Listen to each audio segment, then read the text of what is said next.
Então, pessoal, estamos aí dando uma introdução na aula passada, a aula do dia, deixa eu voltar aqui para ver, foi a aula do dia 27, tá? A primeira parte, que a gente não conseguiu gravar, certo? Então, nós estamos aí, fizemos uma revisão na introdução, nós falamos sobre a personalidade, que são os atributos, as qualidades que definem o indivíduo baseado em sua particularidade. Lembrando que a personalidade, pessoal, ela se constitui de uma forma que ela é desenvolvida na infância, tá? É diferente do temperamento. O temperamento você nasce com ele, já a personalidade você desenvolve. Desenvolve com o quê? Com o mundo externo, com as vivências, né? Com a experiência do contexto em geral onde você é criado. Então, o nosso temperamento nesse conteúdo que está aqui, é nesse conteúdo aqui. Nesse conteúdo aqui, pessoal, quando a gente fala, o exemplo aqui de Sérgio. Sérgio é corajoso e Marcos é medroso. Ou seja, um bebê ativo e o outro bebê menos ativo, que é um pouquinho lento. Isso a gente vai levar para a vida toda. Isso a gente está falando que a personalidade baseada aonde? No temperamento da pessoa vai fazer com que ela leve para a vida toda. Ou seja, o segundo exemplo, ele está caracterizado no temperamento da pessoa. E o primeiro é na característica da personalidade da pessoa. Só que a personalidade, ela vai ser influenciada pelo temperamento, tá? Ou seja, quando você é criança, você vai ter o teu temperamento baseado nas origens, né, da sua gênese, da sua formação biológica dos seus pais. Baseado neles, você vai desenvolver o seu temperamento e a partir do seu temperamento, com as experiências da vida, você vai desenvolver a sua personalidade, tá? E isso a gente leva para a vida inteira. As características da personalidade vão atravessar todos os relacionamentos interpessoais. Ou seja, se nós tivermos uma personalidade saudável, que não é uma personalidade paranoide, não é um transtorno de personalidade esquizoide, nós vamos ter relacionamentos interpessoais saudáveis. Mas se nós tivermos aí alguns transtornos baseado aonde? Nas influências do nosso temperamento, porque às vezes o nosso temperamento é calmo demais, né? É lento demais, e com o meio que a gente vive, né, as experiências que a gente tem com as pessoas ao nosso redor, seja um pai, seja uma mãe, as palavras que vão sendo imputadas, faladas sobre nós, elas vão formando a nossa personalidade. E isso pode tanto ampliar, né, para o bem quanto para o mal. Ela pode ter aí uma dimensão, uma proporção fantástica, onde a criança ela vai, na sua plenitude da sua vida, ser feliz em todos os quesitos emocionais, intelectuais, relacionais. Então, assim, tudo está na primeira fase da construção da criança, né? A forma como na infância a criança é gratificada, doutrinada e ensinada. Essa forma, aula de amanhã que nós estaremos, Freud ele foca e ele dá uma ênfase que até os 5 anos a criança ela tem uma construção que ela vai levar para a vida inteira. Ela pode ser modificada? Pode. Ela pode ser modelada, ela pode ser... ela pode ter uma nova opção de mudança, tá? Mas ela vai levar para a vida inteira. Ela só vai estar consciente de algo que foi impregnado dentro dela e depois daí, através das análises, ela pode melhorar. Mas o que nós temos que nos preocupar não é quando a pessoa está bem, saudável. Isso para a gente não é um problema. O problema é quando a pessoa está num transtorno. Quando está num transtorno gerando angústias, aí isso sim é para a gente se preocupar, tá? Se alguém tiver qualquer dúvida, estamos com a Graça, Simone, Reinaldo, Denise. Vocês me escutam? Me dá só um ok aí. Sim, escutando muito bem, tá bom. Perfeito, Reinaldo. Obrigada pelo Tudo feedback. bem, ouvindo bem. Perfeito, Graça. Obrigado. Fico muito feliz que vocês estão hoje aí, que é a segunda vez que a gente está tentando fazer essa gravação e agora está saindo, né? Estamos aqui com mais aí uma graça, né? E a gente tem que investir para ter uma qualidade melhor. E falando de libido, né? A diferença de libido, gente, Freud, ele foi muito perseguido porque tudo no senso comum é levado como doutrina de algo de baixo calão, né? É como se fosse assim, quando se fala de sexo, as pessoas elas têm uma concepção que o sexo é uma relação sexual, e Freud ele trabalhou diferente. Quando Freud fala em sexo, ele fala da área genital, tá? Então, assim, o prazer para Freud, que é a libido, que é a força motriz, que é algo que te dá, que te impulsiona a ter prazer na vida, isso tudo ele trabalhou nessas fases que nós vamos estar trabalhando ao longo do curso, vocês vão sempre compreender melhor, né? É uma das áreas que todo psicanalista ele tem que compreender, dominar por completo, só se ele tiver um foco, né? Só se ele tiver um empenho muito grande. Mas é principal, é fundamental o psicanalista ele ter o controle, né, dessas fases para ele ter a distinção. Porque quando nós ficamos fixados em alguma fase, né, seja oral, anal, fálica ou a genital, nós temos que tratar. A fixação nada mais é do que um trauma. O trauma nada mais é do que algo que foi agravante, tá? Seja um estresse, uma briga, seja uma perseguição, seja um abuso físico ou sexual ou verbal, enfim, isso tudo nós temos que identificar. Quando a gente está nas análises, né, com o nosso paciente, muitas das vezes o nosso paciente ele não consegue reportar, fazer uma regressão ao seu passado. Por isso que é importante, através das anamneses, a gente fazer o quê? Uma investigação, a gente conversar para que o nosso paciente ele se abra, né? E através da associação livre ele vai trazendo as informações e nós vamos pontuando através de algo que ele fala que gerou bastante emoção. De repente ele fala e naquele momento ali ele está bastante calmo. Então, assim, se ele está com os ânimos alterados, é onde a gente se policia para a gente observar. Isso aí é importante a gente retornar. Às vezes, a pessoa ela regressa, sabe? Ela faz uma imersão tão grande no seu passado, ela regressa ali, ela vivencia, que é importante você não mexer, tá? Você deixa a pessoa fazer aquela regressão e você está ali observando a pessoa. Anotar é fundamental, mas às vezes naquele momento, se você começar a fazer alguma anotação do que a pessoa está falando, só se desde o início você já é uma pessoa que está com a caneta e ali você está pontuando, olhando para a pessoa, independente da sua caligrafia, você faz aquela bagunça, aquele rascunho ali que só você entende, né, para você não se perder. Mas é importante, quando a pessoa está voltando nessas fases, nós atentarmos para onde está ali a expressão de angústia, a expressão de alegria, né? Porque quando a gente reporta a angústia, é aonde a gente mais vai trabalhar.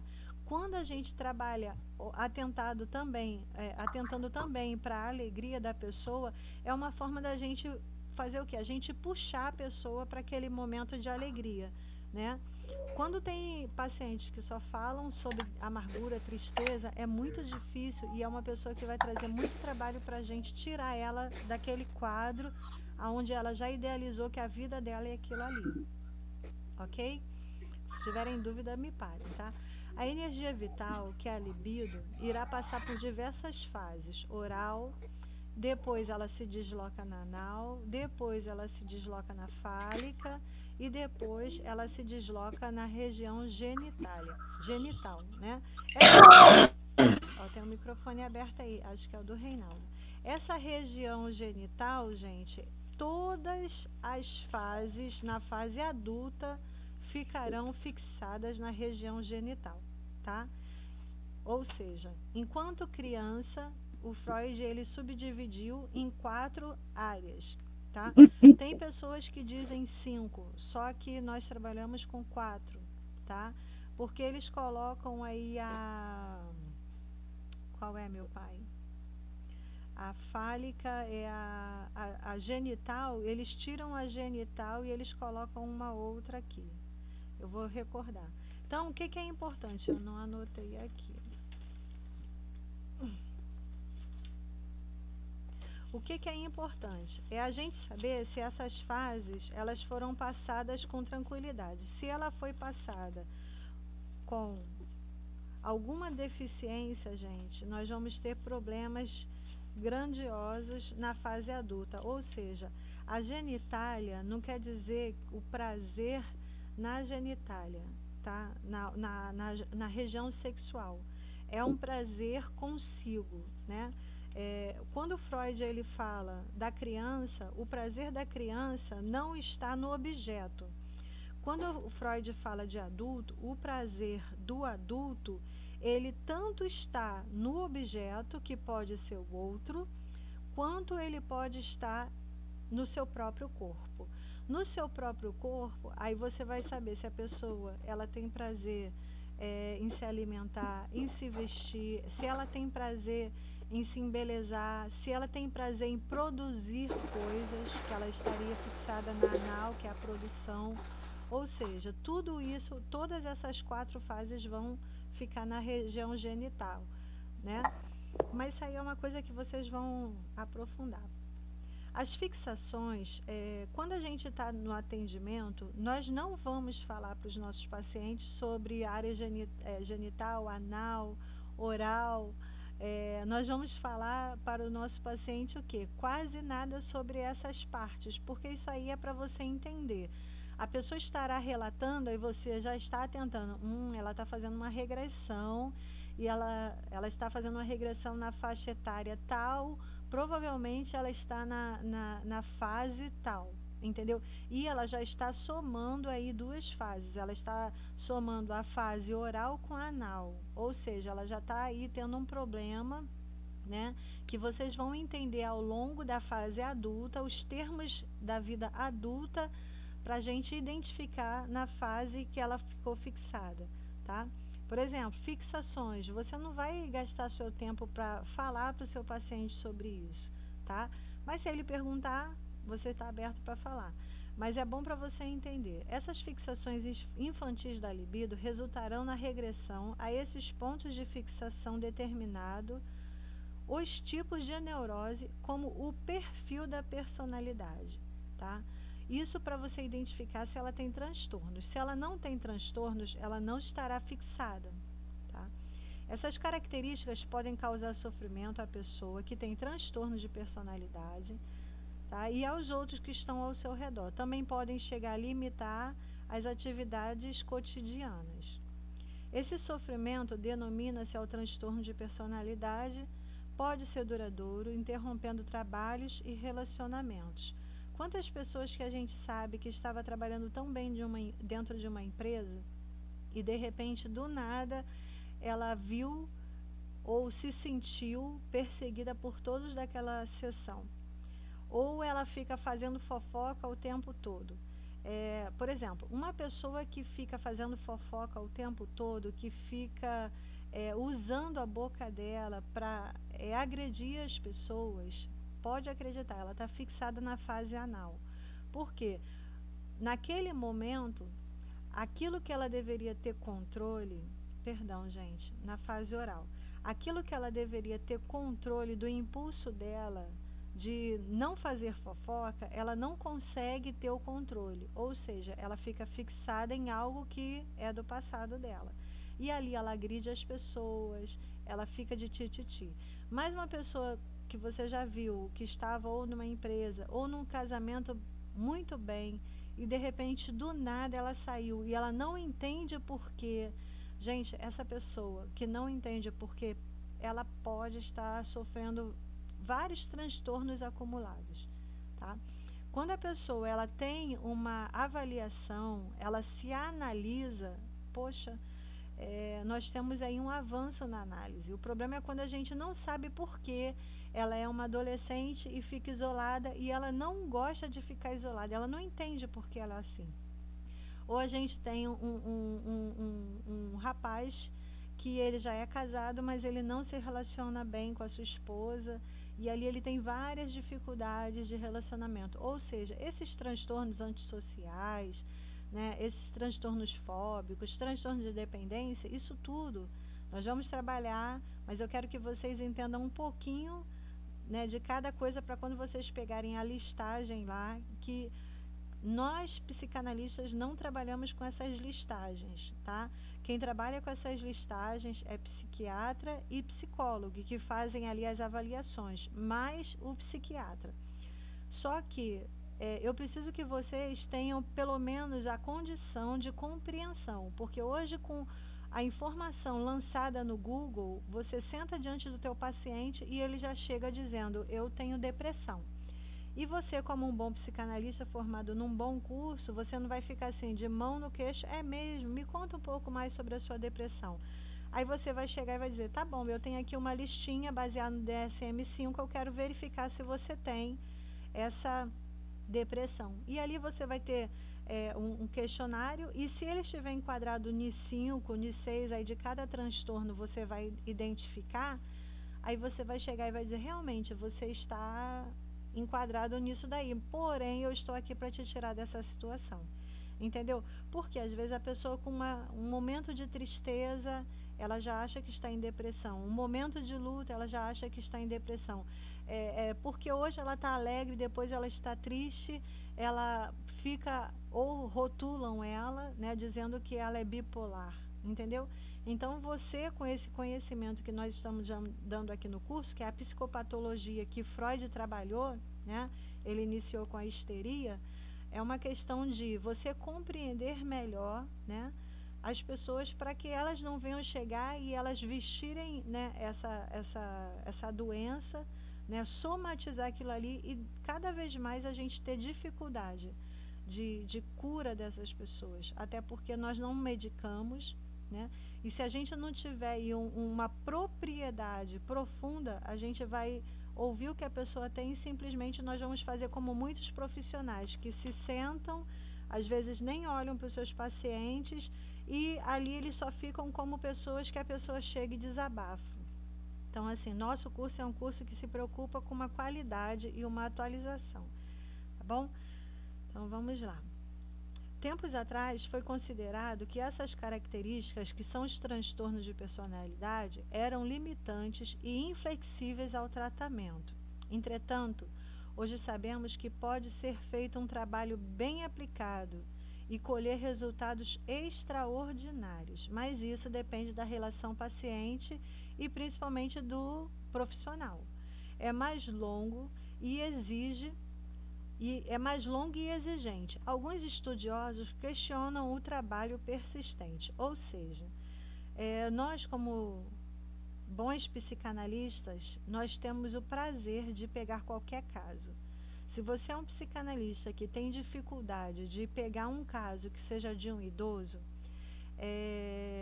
algumas pessoas, gente, eu vou ser bem explícita para vocês, algumas pessoas, elas são separatistas. Eu não atendo criança, eu não atendo idoso, mas vai fazer o quê? É do perfil desse profissional, ou porque ele não quer atender, ou porque ele tem alguma questão que não foi bem resolvida, ou porque ele não quis estudar aquela pessoa, aquele perfil de paciente, enfim, vai entender por quê. Só que nós aqui deixamos vocês bem preparados para atender criança, adolescente, casal, individual, seja um homem ou uma mulher, seja um idoso, tá? Porque, gente, quando bater na sua porta, você não vai dizer, eu não posso te atender. Que profissional é você? Que é limitado. Nós não queremos que você seja limitado, nós queremos que você seja pleno, holístico, você enxergar a pessoa como um todo, né? E qualquer pessoa você está apta para atender.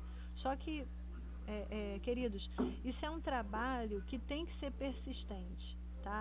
Você, quando terminar esse curso, você vai necessitar de supervisão. Tem algumas pessoas que chegam até 2 anos.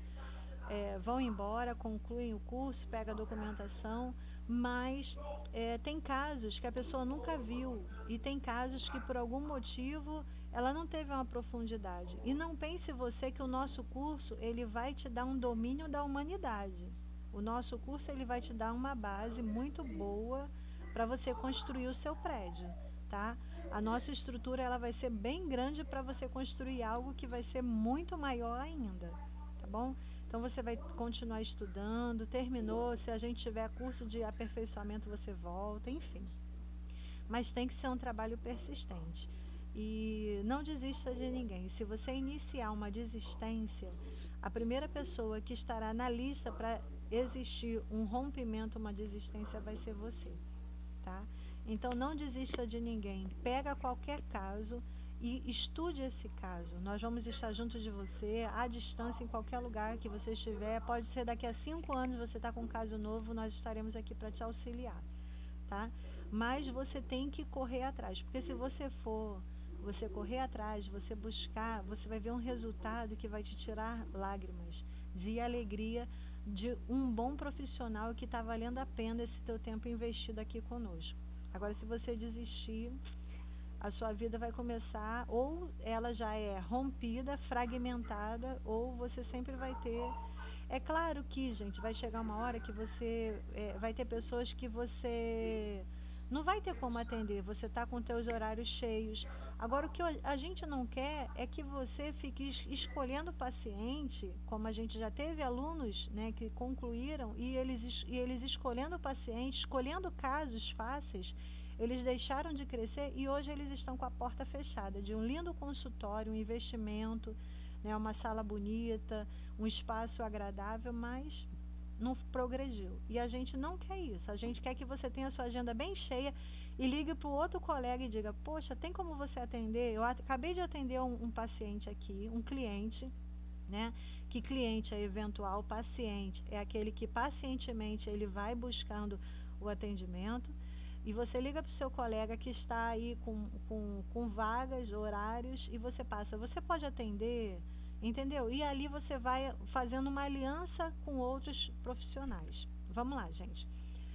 O temperamento são fatores genéticos da base neurobiológica que diferencia um indivíduo do outro. O caráter, ele incide sobre o temperamento, que é a base hereditária biológica, ou seja, o temperamento você nasce e o caráter com o quê? Com as experiências, né? Com a vida, com as experiências empíricas, ela vai somatizando para dizer quem você vai ser, né? Vai se tornar. O caráter diz respeito aos aspectos mais especificamente psicológicos da personalidade, ou seja, a parte emotiva, emocional, né, do temperamento vai estar baseado aonde? No desenvolvimento da tua reação do teu temperamento com o teu caráter. A combinação dos aspectos inatos aos aspectos adquiridos vão se integrar ao temperamento inato que se integra ao caráter para formar a personalidade.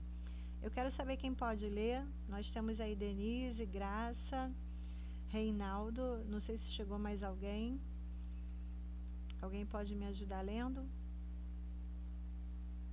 Eu leio. Sim. Quem falou eu leio? Posso ler? Denise, leia. Pode ler. Denise. O temperamento não deve ser confundido com o caráter, pois seria basicamente a constituição do indivíduo. Caráter é a reação predominante da pessoa diante das situações e estímulos. Ou seja, você tem um encontro com alguém, quem está se apresentando ali não é o temperamento e nem a personalidade da pessoa, né? O que está se apresentando para você é o caráter dela. Aí, baseado nas reações dela, você vai entender um pouquinho da personalidade e um pouquinho do temperamento dela, tá? Vamos lá, deixa eu passar aqui. Denise, lê, continua, por favor. Tá. Diante das ocasiões que se vive, o indivíduo sofre mutações. Seus hábitos não são mais como o de crianças. Ao crescer, suas ações, emoções, reações são contidas ou não. Em certos casos, o caráter se desenvolve no sentido oposto ao do temperamento por sobrecompensação psíquica. Isso. Quando a gente fala em ser contido ou não, é que a gente pode ter uma alegria contida ou não, uma tristeza contida ou não, um amor contido ou não. Essa forma de conter, gente, pode ser boa ou ruim, tá? Vai estar baseado nas experiências da pessoa. Quando a gente fala aqui no sentido oposto, que vai ser a sobrecompensação psíquica, vocês vão entender agora.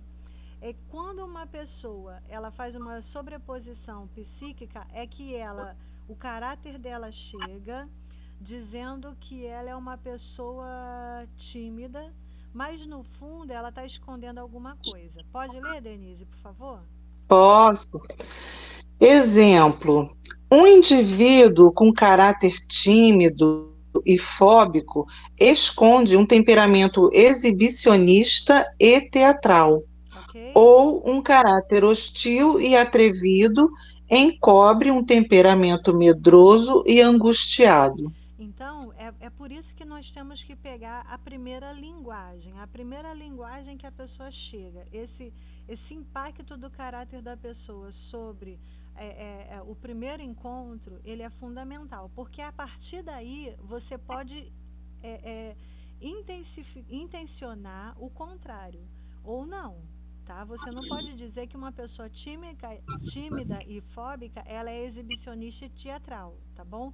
Só em caso de sobreposição psíquica, ou seja, a pessoa está usando um certo mecanismo de defesa, né? A gente não pode dizer que todos estão fazendo isso, porém, em grande parte, existe algo a esconder. Por isso que a pessoa vem para análise, para ela se conhecer melhor, né? Porque se ela foi contida no passado, ela vai ter essas dificuldades de ela dizer quem ela é, né? Quantas pessoas que gostariam de chegar dançando, mas na sua infância foi proibido, né, se expressar?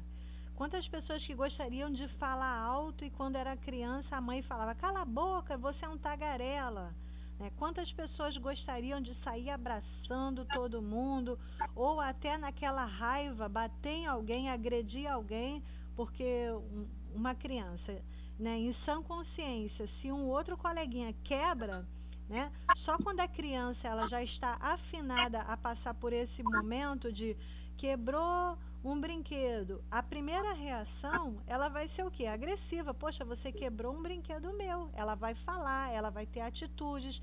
Se fez de novo, ela vai perceber se fez de maldade. Ou seja, ela vai afinando a percepção dela para ela compreender as situações, as circunstâncias que ela vai vivenciando. Mas quando ela toma uma atitude e alguma pessoa a pune, né? Alguma pessoa faz com que ela venha reter aquela emoção, isso tudo futuramente vai ter, principalmente nessa fase até 5 anos, vai ter o quê? Um resquício maior. Acho que tem alguém aí com o microfone aberto. Eu vou pedir agora para o Reinaldo. Reinaldo, por favor. Obrigado, Denise. Nada. Vamos lá. A personalidade é marcada pelo modo de como se estrutura o desejo inconsciente e pelas formas como o ego lida com seus conflitos e frustrações, onde entra o mecanismo de defesa. Isso aí, gente. O ego é onde a gente vai ver o caráter, né? E a personalidade, ela está lá dentro do inconsciente. E qual é a estrutura psíquica que está dentro do inconsciente? É o superego ou o id? Vou dar uma ajuda para vocês. Quando eu estou com o meu inconsciente comandando o meu ego, eu tenho uma estrutura psíquica por trás, que provavelmente eu estarei com o meu id comandando o meu ego, ou eu também posso estar com o meu superego limitando o meu ego, tá? E se eu estiver com o meu id, né, trabalhando em ação, provavelmente esse mecanismo de defesa, né, que estará aí atuando, limitando o meu ego, se é o id que está comandando, o mecanismo de defesa ele está um pouquinho fragilizado. Mas se é o meu superego, o meu mecanismo de defesa está totalmente em ação. Por quê? Quando eu trabalho com o meu id, eu tenho impulsos. Eu sou levada, eu sou impulsionada a algo. E o meu ego é o que vai fazer a realização dos desejos do id desenfreados. O meu superego, ele faz o quê? Ele me faz parar para pensar, né? O id é como se fosse o quê? É como se fosse todas as informações que tem dentro do meu inconsciente. O meu superego é construído por quem? Pelas origens de papai e de mamãe dos meus antepassados, que são os avós, né? Mais a influência dos pais, né, que tem um peso muito maior para eu separar, distinguir o que eu posso e o que eu não posso fazer. O que o ego pode e o que o ego não pode fazer. Quando eu estou com o id, o mecanismo de defesa, ele age de uma forma. E quando eu estou com o superego, o meu mecanismo de defesa, ele tem raiz, diferente dele ser fragilizado, né, com algum fragmento, tá? Então vamos lá. Reinaldo, por favor. Sobretudo na concepção freudiana, essa relação de amor e ódio na personalidade de um adulto é formada pela introjeção no inconsciente, de situações e aspectos oriundos das relações familiares desde a sua existência. Ou seja, quando a gente faz a retrospecção, a gente vai à busca de algo que foi introjetado. Quando a gente faz com que a pessoa venha voltar ao seu passado, a regressão, ela tem que identificar algo que ficou fixado e que foi introjetado no inconsciente dela, tá? Vamos lá, Reinaldo. Como fazer o levantamento de possíveis transtornos da personalidade e identificação do perfil de personalidade? Aqui é a mesma coisa, é que só mudou a telinha. Como fazer? Eu separei aqui, gente, algumas perguntas. Essas perguntas você trabalha com elas ou você pode deixar somente a anamnese. Quando é um paciente que você vê que ele está ali, quer fazer uma boa imersão, ele quer se dedicar de fato, essas perguntas de primeira é melhor, tem um efeito melhor do que a anamnese de primeira, tá? Essas perguntas, gente, não há necessidade e não há precisão de você seguir uma sequência dela, tá? Essas perguntas é para facilitar o que você vai conversar com o seu paciente. A primeira é conte-me sobre a sua infância e adolescência, pense em seu passado e em seu presente, tá? Mas o foco é na infância. A segunda, fale de seus pais e sua relação com eles, e a deles com você. Ou seja, tem gente que você vai começar a fazer essas perguntas, ela vai viajar, ela vai fazer uma regressão perfeita. Não impeça, tá? É claro que a primeira oportunidade que você tiver, e ela já começou a fazer essa regressão no seu passado, para ver aonde está fixado, que ali você já pode identificar muita coisa, você pode dizer assim, muito bem, nós vamos trabalhar mais para frente nas análises. Mas se você tiver com um pouquinho de tempo e quiser trabalhar bastante essas perguntas, você pode deixar ela viajar no passado dela, tá? Vai depender de você. Se você vê que tem como fazer esse trabalho, deixa a pessoa falar. Mas tem gente que vai falar assim, como é que é a relação de você, sua com eles? Ah, é chata. E a deles com você? Ah, eles são muito chatos. Ou seja, ela, em uma palavra, ela resumiu as duas relações. Aí você vai fazer o quê? Você parte para a próxima pergunta. Ou então você pode falar, é chato? Você tem algum sinônimo de chato?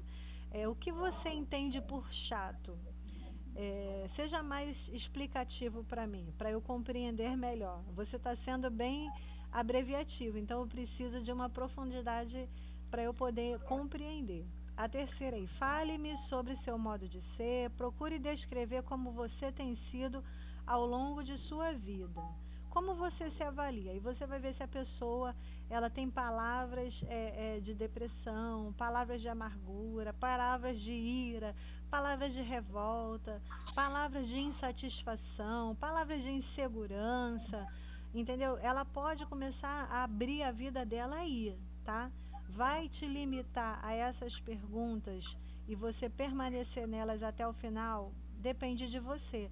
Você já pode entrar nas anamneses? Depende de você. Então, assim, não é uma regra você bater as perguntas até o final, você pegar a anamnese e bater ao final.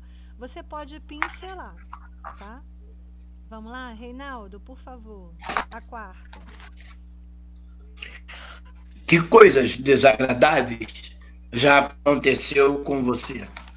A quinta. Fale sobre o seu modo de ser. Procure descrever-se como você tem sido ao longo de sua vida. Como se avalia? Aí você já vai começar a insistir para a pessoa abrir a boca e dizer mais alguma coisa. Porque ela pode falar de uma revolta, mas ela não entrou nos detalhes. E quando você pergunta, ao longo da sua vida, você falou sobre revolta, você traz essa bagagem da revolta há quanto tempo? Você me pareceu uma pessoa, eu posso estar enganada, mas você me pareceu uma pessoa muito revoltada. Você se avalia ainda com essa revolta forte dentro de você? A pessoa pode chegar e dizer para você que não, tá tudo bem, e eu já resolvi isso, tá? Mas você focou e você tornou a falar da revolta. Então é sinal que alguma coisa tem ainda, né? Às vezes a pessoa, ela passou por situações, mas ela ainda não está totalmente livre. Tem alguma coisa lá atrás que ficou, né? E somente com essas perguntas que a gente vai tendo aí as respostas. Quais as suas limitações? Quais as suas habilidades? Considerando tudo que você já viveu e lhe aconteceu, como as pessoas convivem com você e lhe descrevem? Como é a sua relação com seus familiares nesse momento? Ou seja, você pegou o passado, você está pegando a jornada de vida da pessoa e agora você está pegando o presente momento. Vamos aqui falar como você está com o teu dia a dia com a tua família. Você teve amigos, olha, já voltamos ao passado. E atualmente? Me diga o nome deles. Aí você espera. Aí a pessoa, fulano, não. Como é a relação com eles? Como você os vê? E aí você vai esperando as respostas. E eles, como eles vê você? Então, assim, você vai indo e vai voltando. Vamos lá, Reinaldo. 11º. Chegou mais alguém aí? E relacionamento. Alô? Pode ler? Pode, por favor. E relacionamentos, como você se vê nas paixões do passado? E hoje? Quais as dificuldades você tem que ainda não foram superadas? Ok? Porque é aonde a gente vai entrar. Que a pessoa que procura uma análise, ela está com alguma coisa engasgada, que ela não conseguiu vencer. Seja uma reprovação, seja uma mudança de casa, seja qualquer coisa que ela não conseguiu superar, é por isso que ela está ali diante de nós, tá? Sua ocupação, sua profissão atual, como foi até o dia de hoje, você se sente realizado? Como você reage a algo que deseja muito e não acontece? Olha aí um ponto que a gente pode ver se ela tem algum transtorno aí de personalidade, né? 14ª, Denise, obrigado, Reinaldo. Tem mais alguém aí que gostaria de ler? Simone, Graça, Denise já leu. Quero ouvir Valeu. você. Chegou alguém? Obrigado, Reinaldo. Chegou mais alguém aí?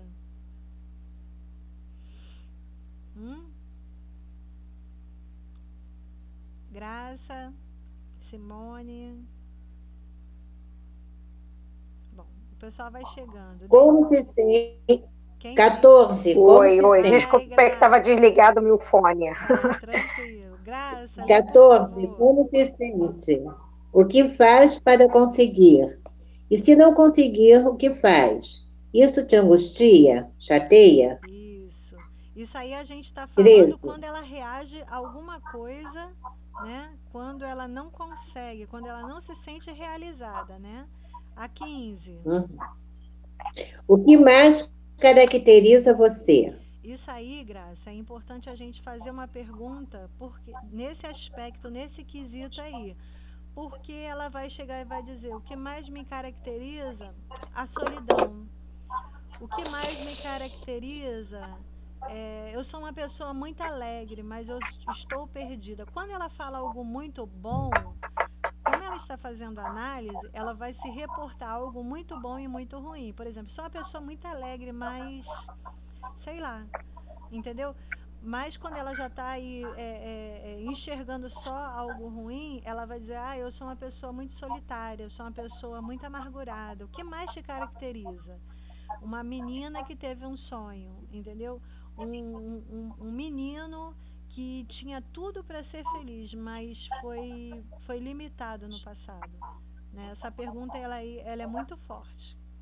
Vai, Graça. Vamos lá. Cadê a pergunta?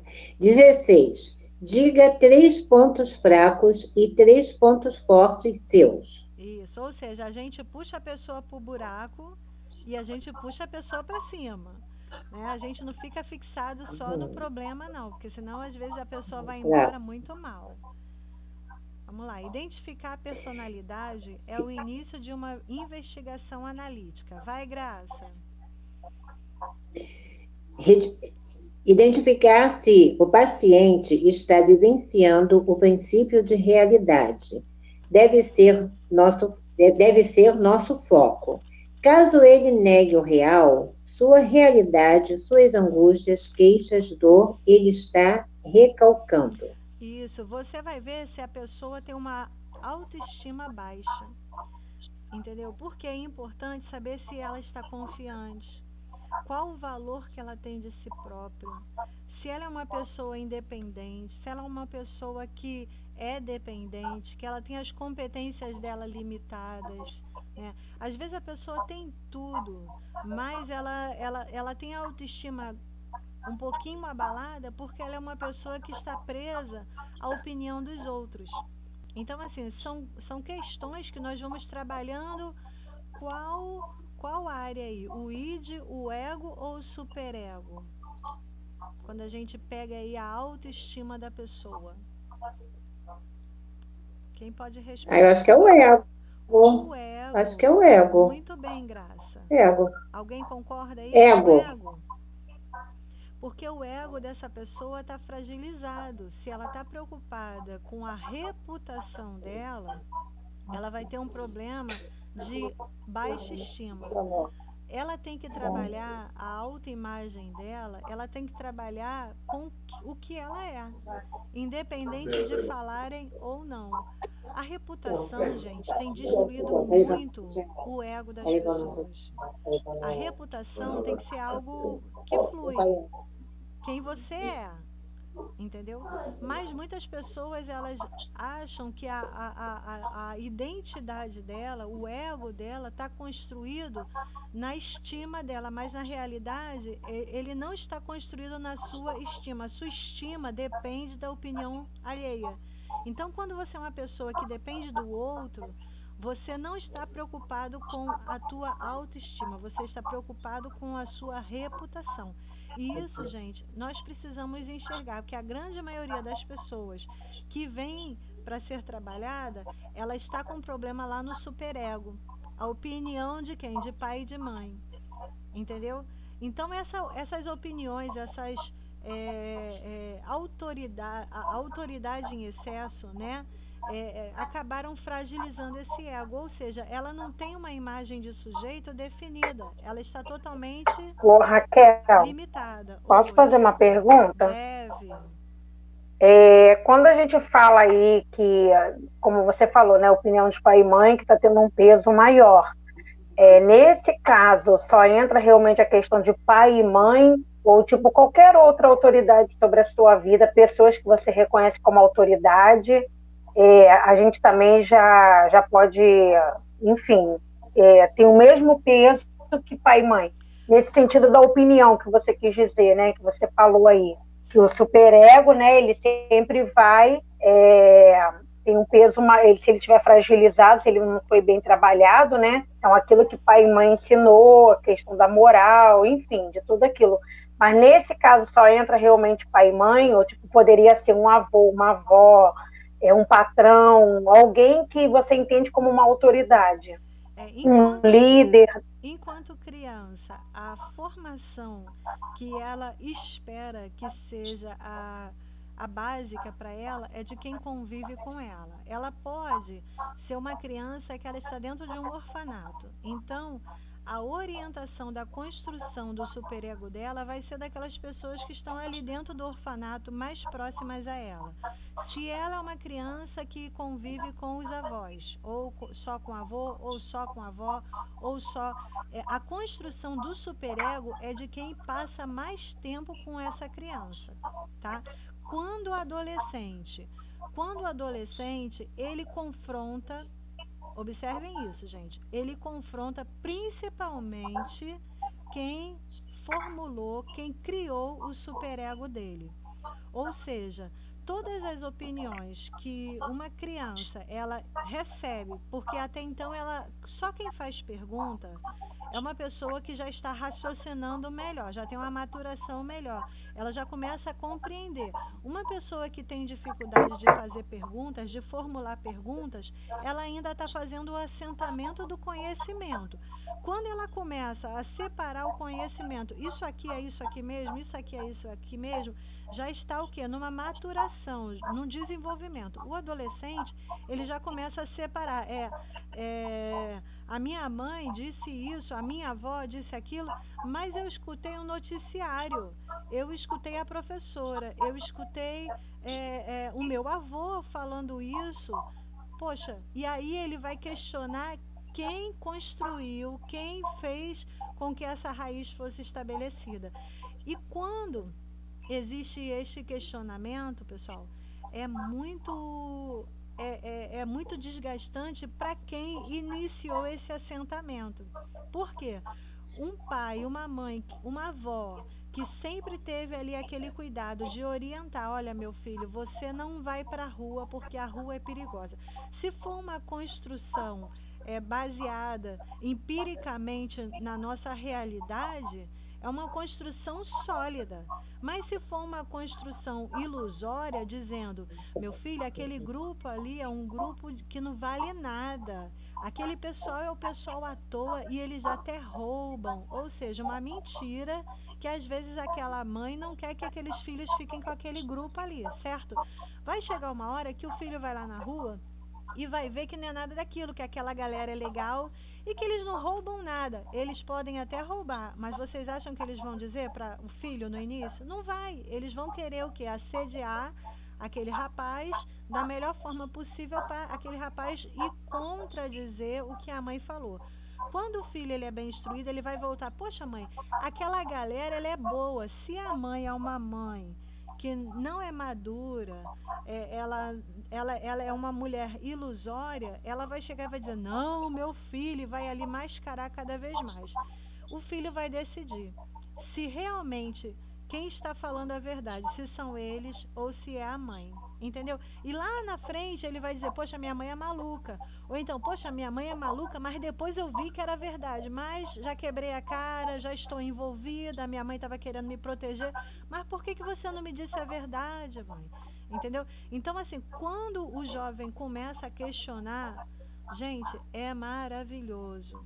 É melhor ainda, porque ele precisa testar a opinião que foi lhe imputada. Quando o jovem começa a falar, por exemplo, política, por exemplo, ideologias, gente, não perca tempo de conversar com o adolescente, com quem está entrando aí na descoberta, porque é dentro de casa que ele vai ter pé firme, ele vai ter resistência para lá fora, quando alguém chegar e dizer assim, ah, mas você está errado, você isso, você aquilo. Quando ele for confrontado, ele vai dizer, não, não estou não, eu tenho certeza. Porque quando ele discute contigo dentro de casa algo que é nesse momento que é muito desgastante, é onde você está assentando o quê? A resistência daquela opinião. Entendeu? Foi, Simone?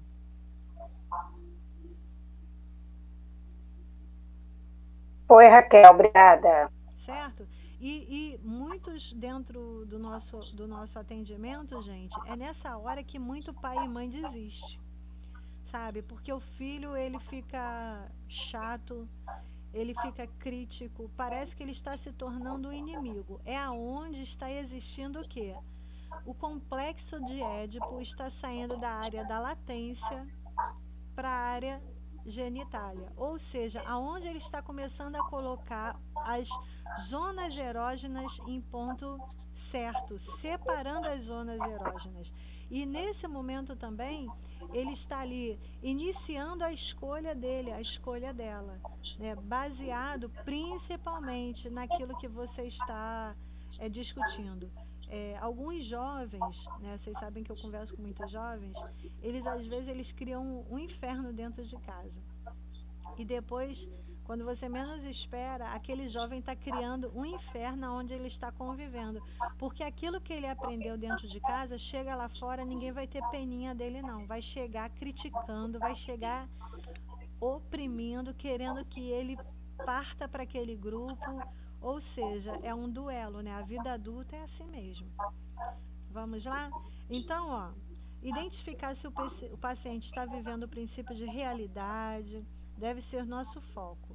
É aquilo que eu acabei de falar dessa mãe. Às vezes a mãe, ela não foca as experiências empíricas, né? O que realmente está acontecendo. Ela foca em algo que é ilusório. Essa mãe está vivendo o princípio da realidade? Não está. Isso daí a gente vai conversar amanhã na aula também. Caso ele negue o real, a sua realidade, as suas angústias, queixas e dor, ele está recalcando. Ou seja, se esse filho, esse jovem, começa a negar, o que é negar? Caso, né, passar a negar, é tipo assim, você não enxerga a sua realidade. Se eu nego, um exemplo, que eu tenho uma limitação de... eu não consigo me libertar do doce, né? Eu não enxergo isso, eu nego. As pessoas chegam e falam assim, você é uma viciada, você... o doce está te dominando, eu acabo... e eu nego. E eu digo assim, não, eu não estou. Cada vez mais eu estou recalcando, está crescendo isso dentro de mim. Mas se eu tenho o princípio da realidade, eu vou fazer o que realmente? Eu preciso mudar meus hábitos. As minhas atribuições, ou seja, o meu armário está cheio de doce. eu nunca vou conseguir me libertar porque eu estou alimentando esse vício. Me ajuda também, ou seja, eu estou vivendo o princípio da realidade. Eu não estou vivendo o princípio do prazer. O recalque não é a obtenção do prazer. O recalque é você querer ter prazer, que é o princípio do prazer, contra o princípio da realidade. O princípio da realidade, ele traz o prazer a longo prazo da nossa vida. O princípio do prazer, ele traz um prazer imediato. Porém, eu vou ter vários acúmulos de negatividade na minha vida. Nem sempre um prazer imediato, ele vai trazer uma saciedade. Pelo contrário, ele vai desenvolver uma compulsividade e quando você menos espera, algo que era pequenininho se tornou muito grande. Vamos lá? Alguém tem alguma dúvida?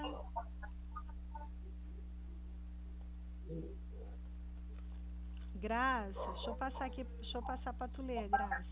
Tranquilo. Por favor, Dá pode ler. para continuar aqui. Isso. O neurótico não quer sofrer. Entretanto, vive numa sofrência. Com isso, não quer saber da castração. Logo, não amadurece, não avança, regride, vive preso nas fases da fixação. Sofre pelo desejo e pela falta. Pela falta. Ou Só seja, pelo desejo e sofre também pela falta, né? Só pela falta. Por exemplo, vamos pensar aqui na parte fálica, onde está estabelecido aí a relação do complexo de Édipo. Tanto para o menino quanto para a menina. Mais para frente, Lacan que fez aí a diferenciação, né, do complexo de... do complexo de Electra, certo? O complexo de Édipo, quando um filho, seja menino ou menina, Freud falava, ele dorme junto dos pais, ou seja, a mãe sai, né? E o filho, a mãe faz aquele drama assim: vem cá, meu filho, seu pai não está cuidando de mim e você é o namoradinho da mamãe, né? Dorme aqui na cama. Quando Freud fala, né, que o filho deseja a mãe, não quer dizer que o filho deseja sexualmente. Se ele for castrado, ele souber que a mãe, ela é a mãe dele, ou seja, o processo de castração são os iguais se aproximarem, ou seja, a filha se aproximar da mãe para ela desenvolver a identidade, o ego dela, e o filho se aproximar do pai para ele desenvolver o ego dele. Uma família que não tem uma das personalidades ali presente, uma família que não tem uma mãe. Olha a dificuldade que esse pai vai ter de fazer os dois papéis, de construir dentro dessa cabeça. Essa criança, futuramente, ela vai ter dificuldade? Lógico, óbvio. Por exemplo, uma filha que se aproxima do pai e o pai fala assim: vem cá, você é a princesinha da mãe. E ali ele beija aquela menina e ele não beija a esposa. Ou se ele vai e beija a esposa, a filha, ela vai fazer o quê? Ela vai ficar com ciúme. Se naquele momento o pai castra ela dizendo: filha, você é a princesinha do papai, mas a mamãe é a rainha. Entendeu? Essa castração, ele vai colocar ela no lugar dela. Porque às vezes nós vemos na fase adulta mulheres que querem os homens de todo mundo. Mulheres ou homens que querem a mulher de todo mundo. O homem vai lá e pega a mulher do outro. Entendeu?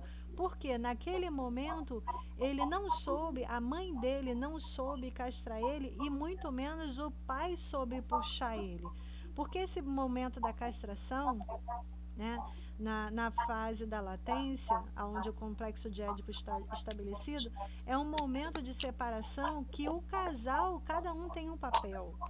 A mãe, quando fala, meu filho, o seu pai saiu, mas vem cá, você é meu filho, deita aqui na minha cama, fica aqui comigo hoje, eu tô com frio, vamos aqui e tal. Ou seja, o seu pai saiu, mas que saudade do pai, aquela aproximação toda. É diferente da mãe chegar e dizer, você é o namoradinho, e outras palavras, né, que a gente escuta na sociedade aí fora.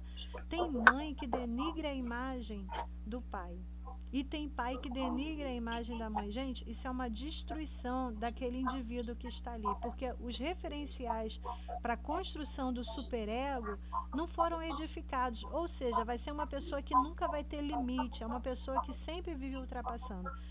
Quando a mãe faz o papel dela, fundamental, de castração, filha, vem cá, fica aqui com a mamãe que a mamãe vai pentear seus cabelos. A mãe está lá se embelezando e vai ensinar a filha a se embelezar. Ela está construindo o ego daquela filha. A castração está sendo feita corretamente. E o pai vai chegar, nossa, eu tenho as duas mulheres da minha vida, mas você vai ter o seu príncipe, um dia você vai casar. Ou seja, o pai vai começando a preparar a filha para um futuro, né? Agora, quando o pai chega e diz, Deus me livre se chegar alguém aqui, eu que sou o amor da sua vida, eu não quero saber de ninguém. Ou seja, não está sendo maturado na hora apropriada. As informações, gente, tem que vir para assentar, para tirar as dúvidas, para amadurecer, para crescer, para podar, para arrumar. E nesse momento aí, onde não existe a castração, o neurótico, ele fica nessa sofrência. Quando não tem transtornos de personalidade maior aí. Sofre pela falta da mãe, sofre pela falta do pai. Gente, o pior de tudo é quando os pais não estão nem aí. É triste demais. A ausência de ambos é muito triste. Vamos lá? O sujeito só é sujeito quando ele se legitima no outro, tá? O sujeito do indivíduo é o sujeito do coletivo. O particular é o individualismo. Tá? Isso aí é até uma frase de Lacan, que Freud falaria o quê? O ego só é ego quando você enxerga o ego do outro. Tá? Todas as vezes que você enxerga o limite, o espaço do outro, você está enxergando o seu próprio limite. Por que tem pessoas que não enxergam o limite dos outros? Porque o dele está bagunçado. Vamos lá, Graça, por favor. Para ser saudável, holisticamente, deve-se preservar os laços sociais e os laços do sujeito. Eu vou dar um exemplo bem claro aí. Vocês estão aqui comigo estudando. Se você não preservar esse momento, se você preserva esse momento de você sentar para estudar, você está construindo o seu ego de estudante, né? Então, esse momento que é seu, você está em construção disso, você vai respeitar quando alguém da sua casa está estudando. Algumas mães ou alguns pais não enxergam o momento dos seus filhos estudarem. Por quê? Alguém sabe responder?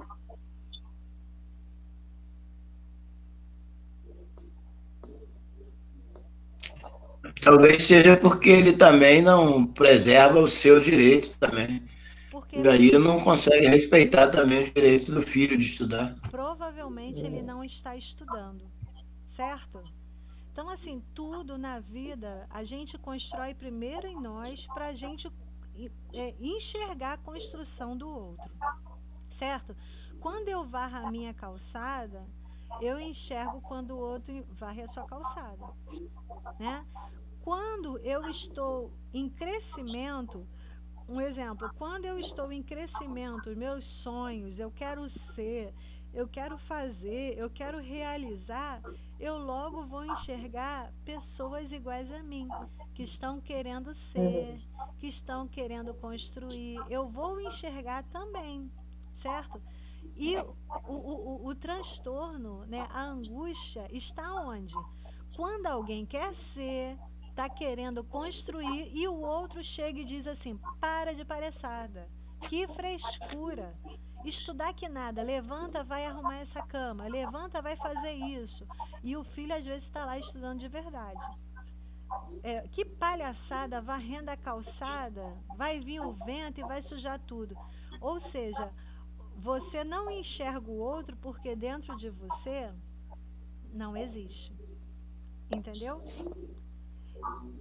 Essa parte aí, gente, é fundamental quando você for atender alguém que ela só fala dos outros. Existem dois tipos de paciente. Aquele que só fala dele, ele está olhando só para si. E ali ele está sofrendo com o seu id, com o seu superego, com o seu ego. E tem o paciente que ele só olha para os outros, né? Que ele sofre com o id e o ego dos outros. O que os outros fazem, faz ele sofrer, certo? Então, é uma forma de você também diferenciar aquela pessoa que está olhando muito para fora. Por que ela está olhando muito para fora? Porque ela não está olhando para dentro de si. Aquela pessoa que está olhando muito para dentro, você tem que fazer com que ela enxergue ao redor. Não é só você que está sofrendo. Não é só você que perdeu o seu pai. Você tem irmãos? Tenho. Os seus irmãos também perderam o seu pai. A sua mãe perdeu o esposo. Por que você está nessa sofrência até agora? Alguma coisa tem aí. Entendeu? A pessoa tem que olhar para dentro e ela tem que olhar para fora também.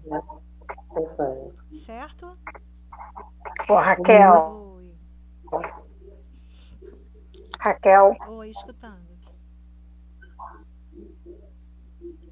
Pode Oi, falar, Raquel. Simone. Então, enquanto você está falando isso aí, eu estou aqui me lembrando também, se eu estiver errado, até claro, me corrija, por favor, em relação a isso que você falou, que às vezes as pessoas não olham para ela mesma, né, e acabam olhando mais para os outros, além dela não querer olhar para dentro de si, também é uma maneira que ela tem, porque geralmente essas pessoas, elas não são só assim dentro da análise, elas são assim na vida delas, né, onde elas estão, numa roda de amigos. Então, enquanto ela está falando de outras pessoas, é como se fosse uma maneira de tirar o olhar das pessoas para ela mesma, né? Para os problemas dela, para os defeitos dela, para as limitações dela. Então, enquanto ela está falando do outro, ela acaba fazendo com que as pessoas não olhem para ela mesma, realmente fique com foco só nas outras pessoas, né? Ou ela é narcisista, que ela não tem ego e nem superego. Ela só tem o id e ela quer que todos olhem para ela, entendeu? Para as suas habilidades. O narcisista, ele é muito fachada. Nem tudo que ele está falando, de fato, ele é. Mas o id dele impulsiona ele a fazer com que todos venham olhar o que ele pode fazer ou o que ele vai fazer. Pode dar tudo errado, mas ele é narcisista e ele precisa de soldados para trabalhar para ele, entendeu? Então, assim, o narcisista é aquele que está o tempo todo olhando para dentro dele e pedindo para as outras pessoas olharem para ele. Ele não é aquela pessoa tristezinha, que é introspectiva, que fica naquela lamentação. Ele é aquela pessoa que quer que as pessoas vejam que ele tem de melhor, mas de fato tem. Só se os seus soldados fizerem, entendeu? Porque o narcisista, ele só, de fato, ele é narcísico se ele tem algumas pessoas para fazer alguma coisa para ele, tá? O narcisista, ele às vezes não é nada daquilo. Ele pode ter, um exemplo, um nariz horrível, mas o meu nariz é o melhor. E aquela, sabe, aquela preponderância, aquela... não é uma autopiedade, é um poder que você fala assim, gente, o que é isso? Eu não acredito no que eu tô vendo, entendeu? Raquel? Oi. Raquel? Sim. Alô? Tá me ouvindo aí? Estou escutando. O narcisista é aquele, a gente pode dizer que é aquela pessoa que quer sempre aparecer, que quer sempre ser o melhor, quer sempre ser o destaque, pode ser analisado assim. Sim, é um dos traços. É um dos traços. É um dos traços. Só que ele é uma pessoa que ele não sofre em fazer o mal. Ele não tá nem aí. Ele quer cada vez mais é fazer algo que traga resultado próprio, né? Mas sim, então ele visa também o seu próprio benefício, né? Não está nem aí para os outros. Nem aí para os outros. Tá bom, obrigado. Isso aí. Ele não tem o ego construído. Se ele tivesse o ego construído, né, ele é sem ego, o narcísico. Ele iria enxergar o outro. Só que ele não consegue nem enxergar o outro, porque ele usa o outro. Entendeu? Se o narcisista ele faz um elogio não de fato, ele faz um elogio porque ele quer obter algo em troca. Certo, Reinaldo? Ele tem uma intenção, ele sabe manipular bem a circunstância em prol de si. Ok. Foi? Obrigado aí. Show. Foi, obrigado. Então aí agora a gente vai entrar na análise do filme do Kevin. Eu vou passar um pouquinho mais rápido aqui, tá, gente? Que a gente fala do quê? Da importância. Nós vamos dar importância naquilo que realmente é importante, tá? Aqui tem a família do Kevin, né? Que ao centro tá a mãe, que é quem, gente? Qual é o nome da mãe? Eva. Eva. E a Eva, ela tá em duas personagens aí, né? Ela enquanto jovem, né? No início do filme tinha ela ali com os cabelões, as madeixas, depois ela cortou o cabelo, né? E tem o Kevin que tá aí quando bebê e depois quando criancinha de 3 anos, depois com os 6, depois aí na adolescência. Aqui a gente vai analisar por categorias, que é a relação mãe-bebê, o contexto familiar, a adolescência e o massacre. Nós temos aí até um trabalho a ser feito, né? Para o último sábado do mês de julho, nós vamos fazer um trabalho que na aula passada nós definimos aí os líderes desses grupos, que são os mais antigos, que é a Patrícia, o Edson, o Egenilson. Tem mais gente antiga aí, mas eu peguei eles 4 só, 2 homens e 2 mulheres para a gente separar. E o Edson. Né? Então a gente tem a Patrícia, o Egenilson, a Alnedir e o Edson. Nós temos aí de alunos o Reinaldo, a Denise, a Graça, a Simone, a Janice, a Shirley, a Vânia, a Rejane, Cristiane, Carolina, Lecimar, Rosângela Reis, a Elvira, a Marcilene, a Sônia Regina, a Maria de Lourdes, o Johnny, a Sirlene, a Sidônia, a Débora, a Cláudia, a Shirley, o Silvio e a Amanda. Nós vamos ter aí, basicamente, nós temos 2, 4, 6, 8, 10, 12, 24 colegas. Nós vamos ter aí 4 grupos de 6, corretos? Então eu vou fazer o sorteio aqui com vocês para a gente encerrar a aula, tá? Que eu falei que eu ia fazer ao vivo. Deixa eu abrir a tela aqui.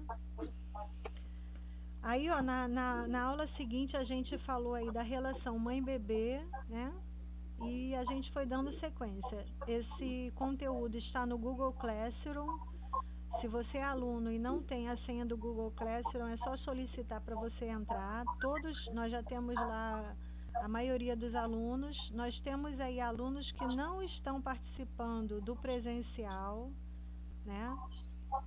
Por algum motivo, não tem acesso à internet, está trabalhando, alguma coisa assim, mas a nossa ideia é isso. Estamos voltando aí, Egenilson está presente, quem mais? Denise, se vocês quiserem abrir a tela de vocês, pode abrir que a gente vai... Deixa eu pegar só uma tesourinha aqui atrás.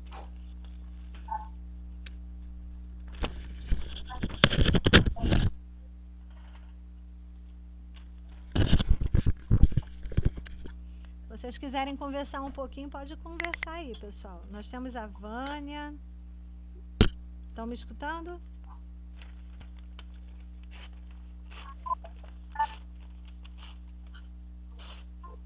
Vocês estão me escutando? Me ouvem? Sim. Isso, me dá o feedback aí. Temos Vânia, Egenilson, Graça, Denise e o Reginaldo. Então, vamos lá. Eu falei que eu ia fazer esse sorteio. Ó, os nomes estão aqui. Cadê? Estão enxergando. E agora eu vou... Deixa eu só... Peraí. Não vi, não. Agora eu vou cortar aqui. Então eu vou fazer o grupo. Vou fazer o primeiro grupo da Patrícia. Gente, como é que vai funcionar esses grupos? Vocês vão se reunir pelo Jitsi Meet. Vai ter um pouquinho de trabalho, porque tem aluno ali, por exemplo, o Johnny. O Johnny é um que está trabalhando aí, né, o trabalho dele, eu não vou dizer aqui qual é, né, por sabedoria, né, vamos aqui, se ele tivesse autoridade, Sua voz começou a picotar. Aí congelando. Tá congelando a imagem. Quem saiu aí?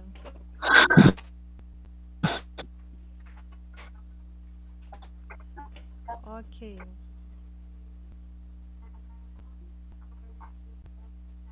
Deixa eu botar eu aqui nesse cantinho. Tá ouvindo? Estão ouvindo? Se vocês quiserem fechar, então, pode fechar, que aí eu vou cortar aqui os papeizinhos pra gente embaralhar. Fecha a telinha de vocês, que vocês já foram gravados.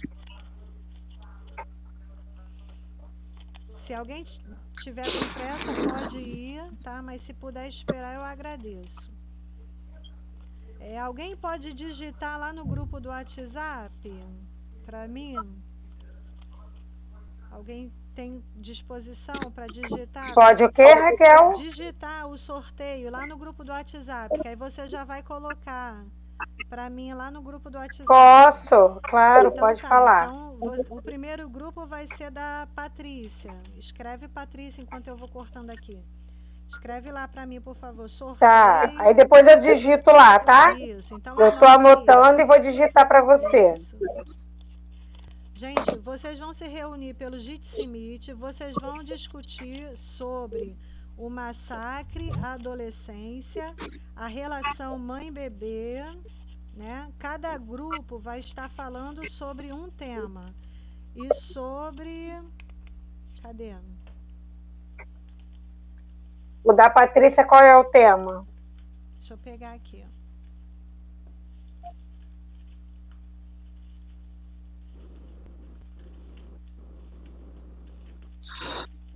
É muita folha, gente.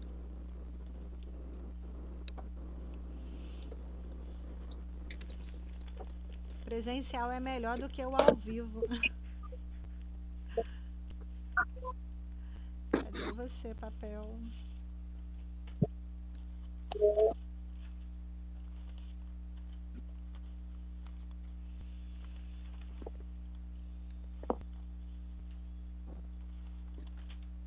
Achei. O da Patrícia é a relação mãe-bebê. O da Onedir é o contexto familiar do Kevin. Isso é sobre o filme Kevin. É Aonedir. Aonedir, isso. O Edson. Como é que é o tema? Aonedir, contexto familiar. Contexto familiar. Isso. Tá. O Edson. Do Edson. Pede o pessoal para fechar o áudio, Isso. Quem tá com o microfone? a imagem, Raquel, por favor. Não, eu acho que é a imagem que pesa bastante. Vânia, isso, fecha aí. Quem é o outro também aqui? Eu não sei quem é. Tem mais alguém que tá andando na rua, tô vendo um mato. É o Egenilson. Sou eu. Ah, é o Egenilson. Fazendo caminhada. Que chique. Tá muito frio aí, Egenilson? Não, porque eu estava trabalhando, né? É. Aqui em Sulacap tá caindo um pé d'água. Sério? Tá chovendo Então aí? vai vir pra cá. É. Aí eu tô pedindo a Deus chuva, que esse clima, gente, me faz tão mal, vocês não têm ideia. Me faz muito Clima mal. seco, tempo né? seco. Vamos aqui sortear então o grupo do Egenilson primeiro? Vão ser 6 Tá. pessoas, tá? Então eu virei aqui os O nomezinhos. dele é o massacre, né? Isso, é o massacre. Então a pessoa. Tá. A primeira pessoa é a Simone, com o Egenilson. Oh, meu Deus! Vai anotando aí. Egenilson. Tá, tô Simone, anotando. Sônia Regina, Lecimar. Aham. Quem? Lecimar. Lecimar. Isso. Tá. Quando vocês tiverem dúvida, depois eu tiro as dúvidas. Vânia, Tá. Vânia, você vai estar no grupo do Egenilson. E o Reinaldo fechou 2, 4, 5, falta só mais uma. E Falta mais um. a Carolina. Não, já deu 6, né? É o líder e mais 6? Não, o líder. Mais 6? Não, o líder e mais 6. Ah, tá. Pensei que era o líder e mais 5. Isso. Então vamos lá. Egenilson Tá. vai ter a Simone, a Sônia Regina, o Lecimar, a Vânia, o Reinaldo e a Carolina. Ok? Fechou? Tá. Patrícia. Fazer o sorteio. Sirlene. Cristiane. Sirlene. Patrícia. Sirlene, Cristiane, Rejane, Denise. Só mulher. Só mulher. Janice e Maria de Lourdes. 2, 4, 6. Fechou. Tá. Você vai colocar no grupo? Vai, Eu vou colocar lá. Porque eu não tenho como anotar agora. Não tem problema não. Então vamos lá. Agora é o da Alnedir. Shirley. Ih, elas vão gostar, que elas são duas que. Ai, gente. É verdade. Elas são duas que se gostam. Deixa eu fechar minha tela aqui, minha imagem, que eu já tenho uma outra imagem aqui. Então vamos lá. Shirley, Rosângela Reis, Graça. Cadê? Elvira. Silvio, 2, 4, só falta mais um. E a Débora. Então, o grupo da Alnedir. Tá bem misturado, não tá, gente? Legal, gostei. O grupo da Alnedir é a Shirley, Rosângela Reis, Graça, Elvira, Silvio e Débora. E sobrou essas folhinhas que é o do Edson. É o Johnny. O tema do Edson qual é mesmo? Edson, adolescência. Tá. A Alnedir é contexto familiar. Eu vou fazer Tá. uma foto e eu mando lá para você, Simone, para você digitar. Tá. Ó, Tá bom. O do Edson, Johnny, Marcilene, Amanda, Sidônia, Cláudia. Peraí, tá faltando um papel aqui, ó. 2, 4. E a Shirley Roxo. Peraí, eu acho que tá faltando. Ficou faltando? 2, 4. 2, 4, 6. Não, tá certo. E a Shirley Roxo. Então, ó, Tá, você falou Johnny, Marcilene. Amanda, Sidônia, Cláudia. Ah, Amanda, só faltava Amanda. Cláudia. Tá, já anotei tudo. E a Shirley Roxo. Cadê meu celular para eu fazer uma foto? Eu não sei quem é Lecimar. Lecimar eu não sei quem é, nem Sônia Regina. É o meu cunhado. Não sei se você lembra tá. bem fortinho. A Sônia é uma senhora. Sônia Regina. É uma senhora. E a Shirley Roxo. Sabe quem é a Shirley Roxo? É uma senhora. Ela que é enfermeira? Isso. Tá. Bom, E a outra Shirley, como é que é o sobrenome da outra, sabe? Shirley Sanhaço. Sanhaço, com C cedilha. Tá. Para poder diferenciar lá. Isso. Bom, eu vou colocar a foto aqui. Simone, aí tu vai dar um jeitinho de digitar para mim me ajudar. Tá, pode deixar. Vou botar agora. Eu vou esperar acabar a aula. Perfeito. Só manda foto, né? Que é para o pessoal entender do que se trata. Tá engraçada a foto, mas tá bom. Bom, gente, obrigado, Graça, Simone, Egenilson, Reinaldo, Denise, Simone, já falei. Obrigado, porque se eu estivesse aqui sozinha ia ficar mais difícil. A aula ia ser de manhã, mas esse tempo seco para mim é maravilhoso, para não dizer outra coisa. Mas a gente tem que entender, né? Eu estou usando máscara dentro de casa. Vai tirar Eu umedeço foto? e uso. Oi? Vai tirar foto? Vamos fazer Vai a tirar foto. foto? A gente acostumou com foto agora, o professor. A gente gosta da foto. Vamos fazer a foto. Cadê vocês? Apareçam aí. Vânia. Aparece aí, Vânia. Vânia. Isso. Então, vamos lá. Reinaldo, você já sabe que você é do grupo do Egenilson. Vânia, você também é do Egenilson. Denise, você é da Patrícia. Simone, tu também é do Egenilson. Graça, você é da Alnedir, né? Então, assim, vocês vão se reunir pelo grupo mesmo, pelo Jitsi Meet, Bonito. né? E vão discutir esses temas aí do filme do Kevin. Vamos lá, pose para foto. Egenilson, cadê você? Cadê o sorrisão? Legal, gente. Muito bom. Obrigado, pessoal. Amanhã nós estaremos de 2 às 5, tá? Tá. Raquel, deixa eu só te perguntar mais uma vez. O Lecimar, ele tá lá no grupo? Tá lá eu sei que o líder é o Egenilson, mas é só para adiantar ele também. Pode ajudar. Gente, vocês têm que ajudar um aos outros, tá? Não existe chefinho no grupo, não. Todo mundo tem que trabalhar. O líder, ele só vai me dizer quem não trabalhou. É aonde eu vou pegar.